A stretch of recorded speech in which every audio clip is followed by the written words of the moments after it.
Hello everyone, मैं हूं जयेश राजगुर और स्वागत है आप सभी का इस नए इंटरेस्टिंग यूट्यूब वीडियो में। दोस्तों, हम पढ़ रहे हैं क्लास 12 का ओसीएम न्यू सिलेबस और ये है chapter number 2 functions of management का लेक्चर नंबर 3।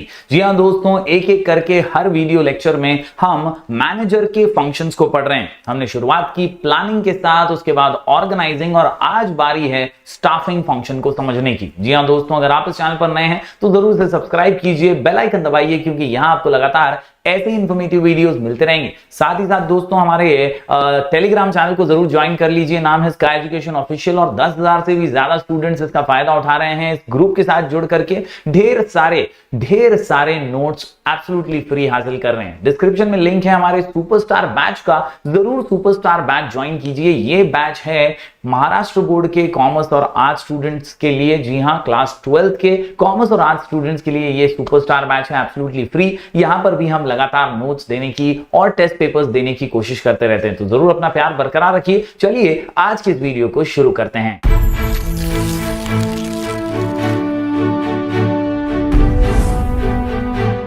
तो दोस्तों, जब बात आती है फंक्शंस ऑफ मैनेजमेंट की और मैनेजमेंट की इन स्पेसिफिक, तो हमें इस डेफिनेशन के थ्रू बहुत कुछ पता है और हमने ऑलरेडी पिछले 2 वीडियोस के अंदर भी ढेर सारी बातें जो है वो समझने की कोशिश की। और यहां पर मैं आपको फिर एक बार दोहरा दूं कि management is what manager does.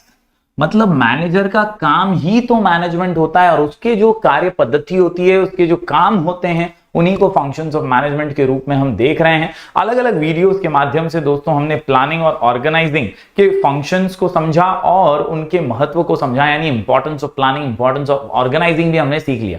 आज जो फंक्शन है वो भी काफी महत्वपूर्ण है। जैसा कि आप जानते हैं दोस्तों, मैनेजमेंट ये एक ग्रुप एक्टिविटी है। It is an art of getting things done through the people, by the people, with the people, for the people. कहीं ना कहीं दोस्तों लोगों के लिए हम काम कर रहे होते हैं, ग्रुप एक्टिविटी कर रहे होते हैं। एज अ मैनेजर हमें ऑर्गेनाइजेशनल गोल्स को अचीव करना होता है, इसलिए हम लोगों के साथ मिलकर काम कर रहे होते हैं। बहुत जरूरी है ऐसे में लोगों का होना। जी हां दोस्तों, आज का फंक्शन है स्टाफिंग, जो लोगों को सिलेक्ट करने से रिलेटेड है, लोगों को चुनने से रिलेटेड है, राइट पर्सन को राइट जॉब पर और राइट पे के साथ साथ राइट वर्किंग एनवायरनमेंट देने के बारे में है। स्टाफिंग फंक्शन में हम स्टाफ अपॉइंट कैसे करें, हमें क्या ध्यान में रखना चाहिए, स्टाफ के लिए बेहतर क्या है और किस तरह से स्टाफ हमारे लिए बेहतर काम कर पाएगा, ये सारी बातें हम स्टाफिंग फंक्शन में सीखने वाले हैं। दोस्तों, जैसा कि आप जानते हैं, इस डेफिनेशन में हमारे सामने फंक्शंस ऑफ मैनेजमेंट की परिभाषा रखी गई और यहां पर हमारे जो L.A. एलन भाई साहब हैं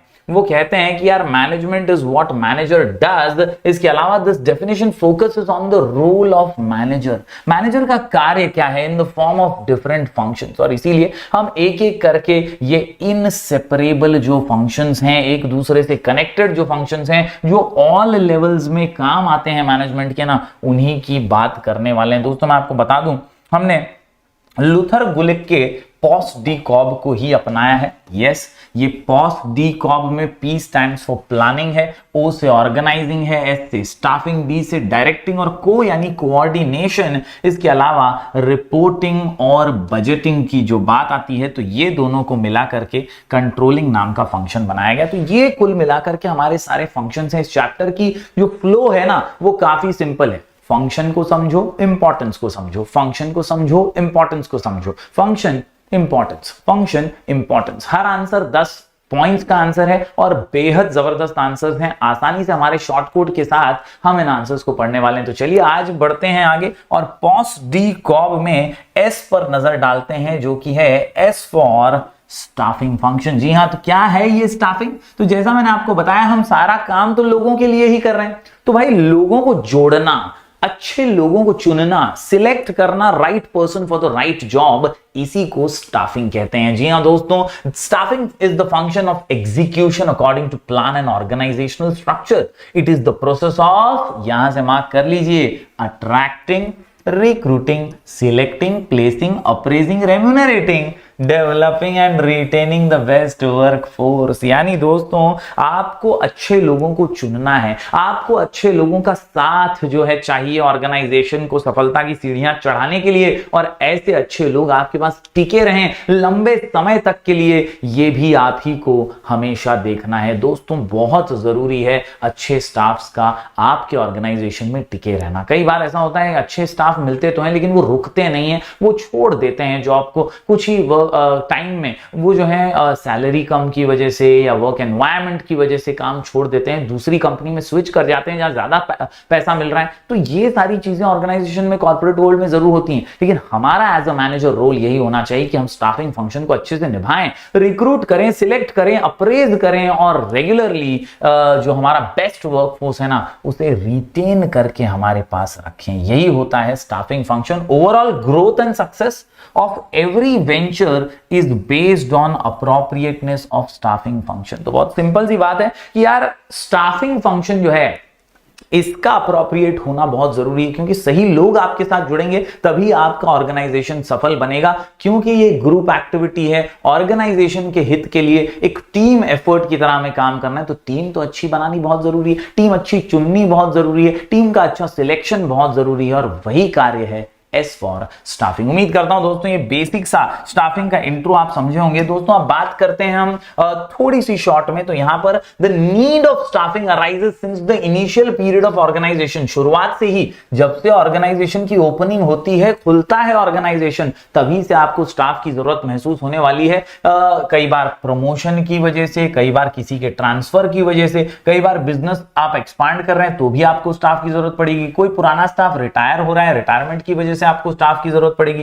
किसी ने रिजाइन कर दिया तो आपको स्टाफ की जरूरत पड़ेगी। किसी स्टाफ का एक्सीडेंट हो गया, किसी की डेथ हो गई, ऐसे अलग अलग केसेस में वैकेंसीज जो है वो क्रिएट होती रहती हैं और आपको स्टाफ की जरूरत पड़ती रहती है। स्टाफिंग एक ऐसा फंक्शन है जो आपको सही स्टाफ चुनने में मदद करता है और इसी से आपका ऑर्गेनाइजेशन आगे बढ़ता है। उम्मीद करता हूं दोस्तों ये कॉन्सेप्ट आप समझ गए होंगे। आखिरी लाइन जो आप यहां मार्क कर लीजिए, right person at right job with right pay is the basic principle of staffing। तो right person, right job, right pay, right working environment, यही कुछ टिक्स हैं जो स्टाफिंग फंक्शन में होने बेहद जरूरी हैं। चलिए कुछ डेफिनेशंस पर नजर डालते हैं। टेक्स्ट बुक में आपने देखा ही है कई अलग अलग डेफिनेशंस जो है हमारे टेक्स्ट बुक में दिए गए हैं, और इस बार स्टाफिंग के अंदर दोस्तों देयर आर 3 इंपॉर्टेंट डेफिनेशंस। कितने? 3 इंपॉर्टेंट डेफिनेशंस हैं। और सबसे पहला डेफिनेशन अगर मैं देखूं यहां पर तो डेफिनेशन इज ऑफ थियो हेमन। और थियो हेमन कहते हैं the staffing function pertains to the recruitment, selection, development, training and compensation. कौन सी चीजें देखिए आप स्टाफिंग के अंदर क्या क्या है? रिक्रूट करना यानी चुनना, सिलेक्ट करना। इसके अलावा सिलेक्शन यानी यार आपने 8-10 लोगों को रिक्रूट किया, उसमें से बेस्ट कौन सा है आपके लिए, वो सिलेक्ट करना। डेवलप करना उसके स्किल्स को, उसके हुनर को, और ज्यादा उसे ट्रेनिंग देना। ये जो है दोस्तों डेवलपमेंट, ट्रेनिंग एंड कंपेंसेशन यानी उसे उसके काम के बदले मुआवजा यानी सैलरी या वेजेस जो भी आप दे रहे हैं कंपेंसेट करना, ये बहुत जरूरी है। Of subordinate managers, this is what is called as the staffing function. इसके अलावा अगर दूसरा डेफिनेशन देखें तो हमारे लुथर गुलिक भाई साहब ने ही डेफिनेशन दिया है, staffing is the whole personnel function. यहां पर यार एकदम पर्सन टू पर्सन, यहां पर हम चुनाव कर रहे हैं लोगों का, ये ह्यूमन रिसोर्स के बारे में, इसीलिए पर्सनल फंक्शन है of bringing in and training the staff, bringing in and training, bringing in and training, bringing in and training the staff and maintaining favourable conditions of work यानी अच्छे conditions work के लिए आप healthy environment रखिए, ego clashes ना हो, jealousy ना हो, अच्छा वर्किंग एनवायरनमेंट हो, कम पॉलिटिक्स हो, ऐसी जगह पर काम करने मजा आएगा और इसी से ऑर्गेनाइजेशन सफलता की सीढ़ियां चढ़ पाएगा। तो ये है लुथर गुलिक का डेफिनेशन। इसके अलावा तीसरे डेफिनेशन की अगर मैं बात करूं यहां तो तीसरा डेफिनेशन है एस बेंजामिन का। एस बेंजामिन भाई साहब कहते हैं staffing is the process involved in identifying, assessing, placing, identifying, assessing, placing. Identify करना कि अपने काम के लिए कौन अच्छा है, असेस करना कि वाकई में अच्छा काम कर पाएगा या नहीं, और फिर उसी व्यक्ति को प्लेस करना यानी सही जगह पर उसे रखना काम पे, ये होता है स्टाफिंग का फंक्शन। इसके अलावा इवैल्यूएटिंग भी करनी पड़ती है और डायरेक्शन भी देना पड़ता है कि यार किस तरह से काम होना चाहिए। तो ये सारी चीजें जो है ये स्टाफिंग की हार्ट एंड सोल है, स्टाफिंग की जान है। उम्मीद करता हूं ये तीनों ही डेफिनेशन आप अच्छे से समझ पाए होंगे। जरूर कोई भी एक डेफिनेशन आप बाय हार्ट कीजिए, अच्छे से बाय हार्ट कीजिए और आंसर के दौरान आप जरूर डेफिनेशन लिख करके इसे अच्छे से बोर्ड एग्जाम में प्रेजेंट कीजिए। उम्मीद करता हूं ये सभी डेफिनेशंस आप जरूर टेक्स्ट बुक से देख लेंगे। कुछ भी दिक्कत होगी तो आप जरूर कमेंट सेक्शन में बता सकते हैं। हालांकि बहुत ही सिंपल से डेफिनेशन है, लोगों को जोड़ना मतलब स्टाफिंग, लोगों को डायरेक्ट करना यानी स्टाफिंग, रिक्रूट करना, सिलेक्ट करना, यही कुछ शब्द हैं जो आपको डेफिनेशन में मेंशन करने। बढ़ते हैं दोस्तों आगे। यहां आज के आंसर की ओर जब हम बढ़ते हैं तो आज का हमारा आंसर है importance of staffing. Yes, question का नाम है इंपॉर्टेंस ऑफ स्टाफिंग। जैसा कि आप देख सकते हैं 10 पॉइंट का आंसर, और इन 10 पॉइंट्स को आसानी से समझने के लिए, दिमाग में फिट करने के लिए और अच्छी तरीके से लिख करके प्रैक्टिस करने के लिए हमारा शॉर्ट कोड है help MIB, help MIB, help MIB, help MIB, help MIB। जी हाँ दोस्तों, हेल्प MIB में आप देख सकते हैं helps in human resource development, helps in effective use of technology. H से 2, E से 2, तो E से है इफेक्टिव मैनेजरियल फंक्शन और एसेंशियल कंट्रीब्यूशन। इसके अलावा H से 2, E से 2, L से भी 2 पॉइंट्स हैं, leads to effective use of human resources और लॉन्ग टर्म इफेक्ट। आखिर में हेल्प MIB में P से आता है प्रोवाइड्स जॉब सेटिस्फैक्शन, और आखिर में M से, I से और B से पॉइंट्स हैं, जिसमें M से maintains harmony in the organization, I से इंप्रूव्स एफिशिएंसी और B से बिल्ड्स कॉर्डियल रिलेशनशिप। तो इस प्रकार हेल्प MIB इस आसान से शॉर्ट कोड के साथ आप पूरा आंसर जो है समझ पाएंगे, आसानी से लिख करके प्रैक्टिस कर पाएंगे। क्वेश्चन का नाम है इंपॉर्टेंस ऑफ स्टाफिंग और आंसर का नाम हेल्प MIB। चलिए हर पॉइंट को बारीकी से समझ लेते हैं, एक एक करके समझ लेते हैं, डिटेल में समझ लेते हैं। तो दोस्तों सबसे पहला पॉइंट जो निकल करके आता है वो है helps in human resource development. यानी दोस्तों आप लोगों से जुड़ा हुआ काम कर रहे हैं, ह्यूमन रिसोर्स यानी हमारे तुम्हारे जैसे लोगों का काम है, और इसीलिए उनका स्किल डेवलपमेंट जो है वो इस फंक्शन के जरिए होता है। आप प्रॉपर ट्रेनिंग प्रोवाइड करते हैं, नया स्टाफ कोई आता है काम पर तो उसे सिखाते हैं, उसके स्किल्स को डेवलप करते हैं और फिर उससे काम निकलवाते हैं, काम करवाते हैं। इसी से ऑर्गेनाइजेशन सफल होता है और जो स्टाफ है, जो एम्प्लॉय है, उसे भी जबरदस्त माहौल लगता है कि यार मुझे ट्रेनिंग दी जा रही है, बाकायदा मुझे सिखाया जा रहा है और फिर मैं और अच्छा काम कर पा रहा हूं, मेरी स्किल्स भी एनहांस हो रही हैं। तो इसी को कहते हैं helps in human resource development. Skilled and experienced employee is an asset of business organization. Staffing helps to inculcate the organizational culture into employees. क्या करता है भैया? ट्रेन करता है। क्या करता है? ट्रेनिंग देता है। And develops the existing workforce. यानी यार ऐसा नहीं है कि एक बार ट्रेनिंग दे दिया हो गया। मार्केट हमेशा टेक्नोलॉजी वाइज अपग्रेड होता रहता है, नई नई चीजें मार्केट में आती रहती हैं, उसके साथ आपके एम्प्लॉयज भी अपग्रेडेड होने बहुत जरूरी है। और इसीलिए स्टाफिंग फंक्शन जो होता है ना ऑर्गेनाइजेशन में, ये बेहद अच्छे से हमारे एम्प्लॉयज को ट्रेन करता है, उनके स्किल्स को डेवलप करता है ताकि वो ऑर्गेनाइजेशन के लिए और अच्छा काम कर सकें। उम्मीद करता हूं दोस्तों आसानी से समझ गए होंगे, इजी पॉइंट है। It also ensures smooth functioning of all the managerial aspects of the business organization. तो H for helps in human resource development. हम पढ़ रहे हैं इंपॉर्टेंस ऑफ स्टाफिंग, आंसर का नाम हेल्प MIB। हेल्प MIB के अंदर helps in human resource development. दूसरा पॉइंट है helps in effective use of technology and other resources। जो टेक्नोलॉजिकल अपग्रेडेशन होते हैं मार्केट में, उनको अपनाना भी बहुत जरूरी है दोस्तों। 1990s में कंप्यूटराइजेशन हुआ इंडिया में और हर जगह पर कंप्यूटर्स आ गए, स्कूल्स में, कॉलेजेस में, ऑफिसेज में, बैंक्स में, सब जगह कंप्यूटर्स आ गए। तो जो पुराने स्टाफ थे, जो फाइलों में काम करते रहते थे, उन्हें भी तो अपग्रेड होना पड़ा, उन्हें भी तो नई चीजें जाननी पड़ी, उन्हें सिखाया गया। स्टाफिंग फंक्शन एक ऐसा फंक्शन है जिसने ही इन चीजों को लोगों तक पहुंचाया, लोगों तक समझाया, एंड स्लोली एंड स्टेडीली दोस्तों ये जो फंक्शन है इसके जरिए ही टेक्नोलॉजी और अदर रिसोर्सेज को एम्प्लॉइज अच्छे से यूज कर पाए। तो इफेक्टिवली टेक्नोलॉजी को कैसे यूज करना है, अदर रिसोर्सेज को कैसे यूज करना है, वो सिखाता है staffing function. Train employees can use the latest technology, they can use capital, material and methods of work effectively. और इसी की तो जरूरत है कि यार इफेक्टिवली यूज हो रिसोर्सेज। अगर रिसोर्सेज को अच्छे से यूज ही नहीं कर पा रहे तो फिर रिसोर्सेज वेस्ट हो जाएंगे। And that is why staffing function बहुत इंपॉर्टेंट है, because it helps in building competitive strength of the organization. It is also helpful in improving standard of work and productivity in terms of quality and quantity. यानी quality हो, quantity हो, हर aspect में, हर पहलू में, हर तरीके से staff को मजबूत और एकदम कॉम्पिटिटिव बनाने में मदद करता है स्टाफिंग फंक्शन। तो उम्मीद करता हूं आसान सा पॉइंट आप समझ गए होंगे। क्वेश्चन का नाम है इंपॉर्टेंस ऑफ स्टाफिंग और आंसर का नाम हेल्प MIB। आंसर का नाम हेल्प MIB। दो हेल्प हमने देख लिए, पहला हेल्प ह्यूमन रिसोर्स डेवलपमेंट और दूसरा help in effective use of technology and other resources. बढ़ते हैं दोस्तों आगे। ये जो अगला पॉइंट है हेल्प MIB में, याद रखिए H से 2, E से भी 2 पॉइंट्स हैं। यहां पर E से पहला पॉइंट है इफेक्टिव मैनेजरियल फंक्शन। यहां पर तो भैया तारीफ की जा रही है कि यार मैनेजमेंट का एक बहुत जबरदस्त सा फंक्शन है staffing.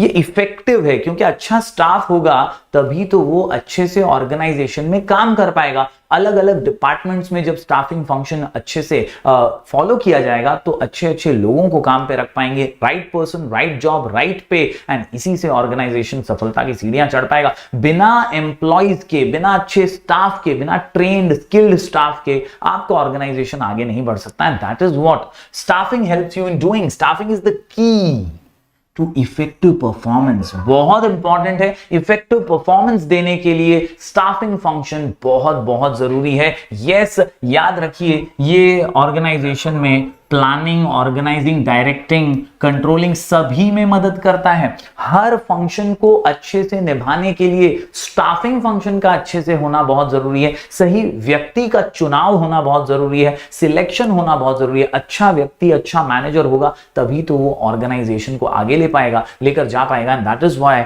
This is one of the most effective managerial function. अच्छा स्टाफ होना बेहद जरूरी है। The outcome of other function is based on effectiveness of staffing. दूसरे फंक्शंस कैसे होंगे, कैसे अच्छे से पार होंगे, ये सब कुछ स्टाफिंग पर ही निर्भर करता है। अगर आपने स्टाफ ही गलत चुना है, अच्छा नहीं चुना है, तो फिर वो सारा बंटा ढार कर देगा और कोई काम सही से नहीं हो पाएगा। बढ़ते हैं दोस्तों अगले पॉइंट की ओर। तो यहां अगला पॉइंट है एसेंशियल कंट्रीब्यूशन। बहुत ज्यादा कंट्रीब्यूशन है। Staffing ensures the continuity and growth of organization through development of employees. Staffing का मकसद क्या है कि एम्प्लॉइज को ट्रेन करो, एम्प्लॉइज का विकास करो, उनको नई चीजें सिखाओ, टेक्नोलॉजिकली अपग्रेड करो। और इससे क्या होगा, एम्प्लॉइज तो सीखेंगे, वो उतने ही जोरों शोरों से, अच्छे से, बेहतर तरीके से ऑर्गेनाइजेशन का कामकाज भी कर पाएंगे। एंड दैट इज व्हाई इसी से कंटिन्यूड सक्सेस ऑर्गेनाइजेशन को मिलेगा। Selection is based on the ability of prospective employees so that organization can meet the future challenges wisely। याद रखिए कि यार तो कंट्रीब्यूशन जो है ना स्टाफ का, वो फ्यूचर रोल्स में भी बहुत ज्यादा सोच समझकर उन्हें लिया जाता है कि यार ये व्यक्ति जो है ये आगे जाके हमारे ऑर्गेनाइजेशन में आज से 4-5 साल बाद क्या कर पाएगा, ये क्या वाकई में इसकी जरूरत है, क्या कंप्यूटर्स ये यूज कर पाएगा, क्या टेक्नोलॉजी का इस्तेमाल कर पाएगा, क्या ये नए नए चीजें जो हैं वो इनोवेटिव आइडियाज के साथ फॉलो कर पाएगा। ये सारी चीजें जो हैं ये स्टाफिंग फंक्शन करता है हेल्प इसमें, और इसीलिए it has essential contribution in the success of the organization. उम्मीद करता हूं हेल्प MIB में H और E ये दोनों ही पॉइंट्स आप समझ गए होंगे। 4 पॉइंट्स कुल मिलाकर के हमने कर लिए। हेल्प्स से 2 पॉइंट्स और यहां पर E से भी 2 पॉइंट्स हमने कर लिए। मैं एक बार फिर से आपको दिखा दूं। यहां पर सबसे पहले हमने देखे दोस्तों हेल्प के अंदर 2 पॉइंट्स, जहां helps in human resource development और helps in effective use of technology and resources. इसके अलावा अभी अभी हमने E से 2 पॉइंट्स देखे हैं, जहां E से है इफेक्टिव मैनेजरियल फंक्शन और एसेंशियल कंट्रीब्यूशन। चलिए अब बढ़ते हैं आगे अगले पॉइंट की ओर। तो दोस्तों हेल्प MIB में जो अगला पॉइंट है वो है leads to effective utilisation of human resources. जी हाँ, हेल्प में H से 2, E से 2, L से 2 पॉइंट्स। यहां पहला पॉइंट L से है, leads to effective utilisation of human resources. यहां याद रखिए दोस्तों कि यार ह्यूमन रिसोर्सेज जो हैं, आप जैसे मेरे जैसे लोग जो हैं, इनको आप इफेक्टिवली यूज तभी कर पाएंगे जब स्टाफिंग फंक्शन को आप अच्छे से समझेंगे। स्टाफिंग फंक्शन है क्या?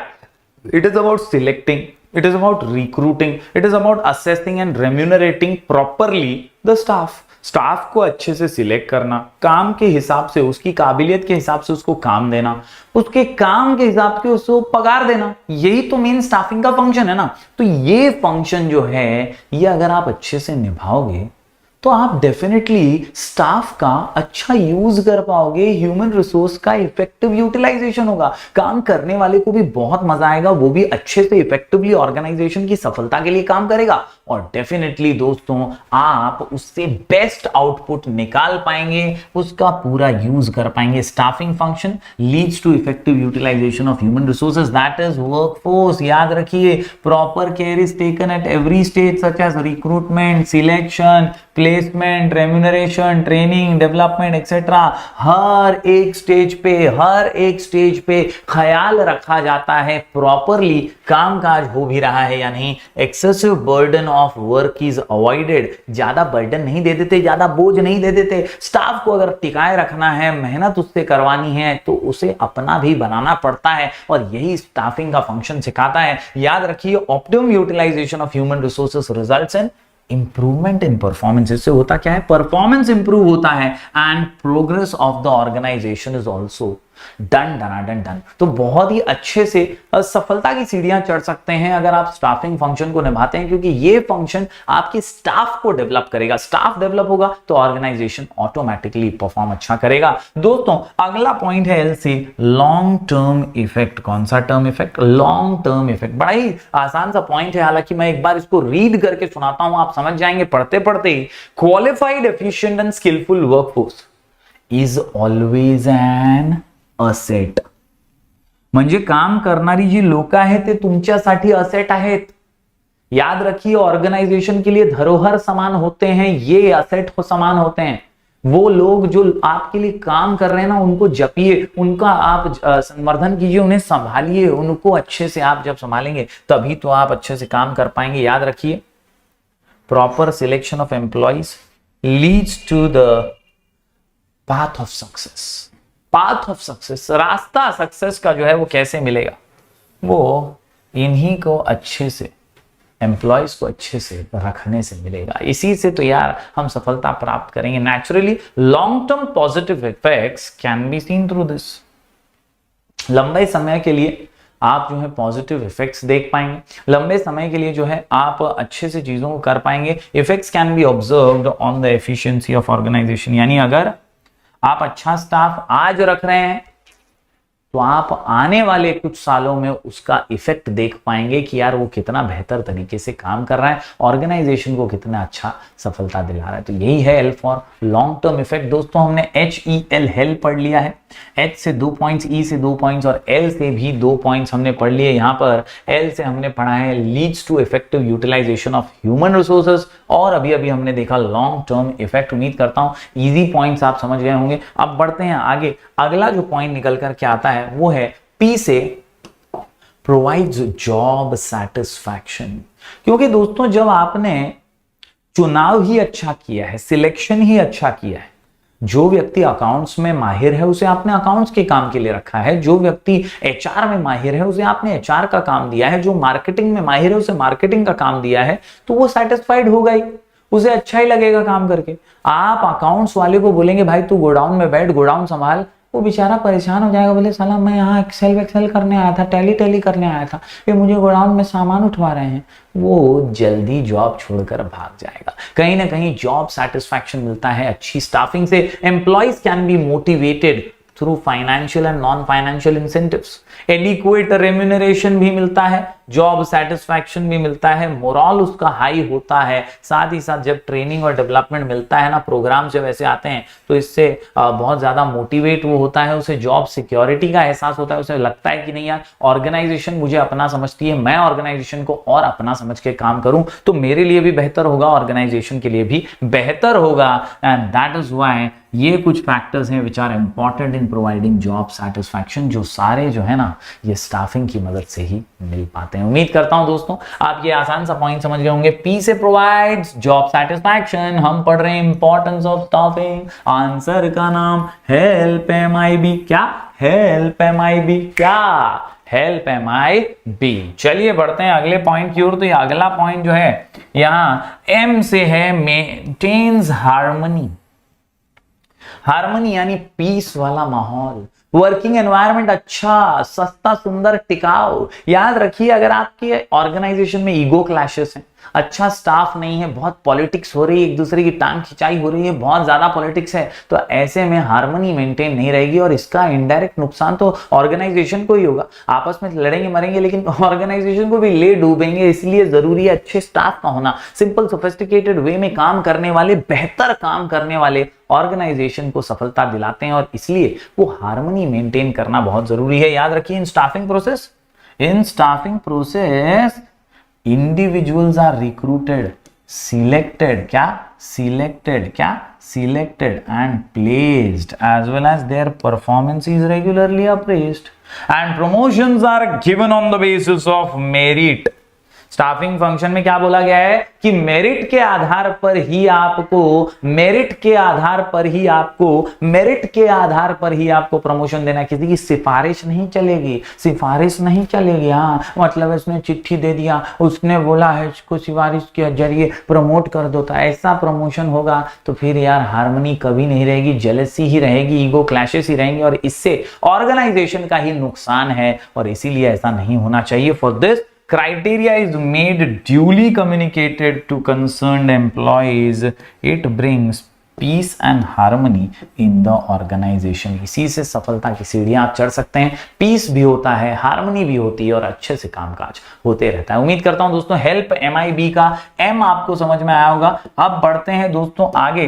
हेल्प MIB के अंदर जो अगला पॉइंट है ये है I से इंप्रूव्स एफिशिएंसी। आपकी काबिलियत में निखार आता है, बागों में बहार है, तुझ में बड़ा निखार है, ये है स्टाफिंग की खासियत। याद रखिए improves efficiency, training and development programs are offered to the employees for self development and organizational development. तो यार जाहिर सी बात है आपको कंप्यूटर्स आता था लेकिन उतना अच्छे से नहीं आता था। आप एक कंपनी में काम पर तो लग गए, कंपनी वालों ने बोला कि यार एक वर्कशॉप है 10 दिन का, तुम बेटा सीखो और वहां से सीख के तुम और बेहतर तरीके से काम कर पाओगे। ये ट्रेनिंग लेने के बाद तुम्हें एक्सेल बहुत अच्छे से आ गया, तुम्हें टैली बहुत अच्छे से आ गया, तुम उसमें एक्सपर्ट होने लगे और दोस्तों यही आपके स्किल्स को सुधारता भी है और आपको एफिशिएंट बनाता है। पहले के मुकाबले तुम अच्छा काम करने लगोगे when you get training and development. That is what staffing does. याद रखिए through proper selection the organization gets quality employees and through proper training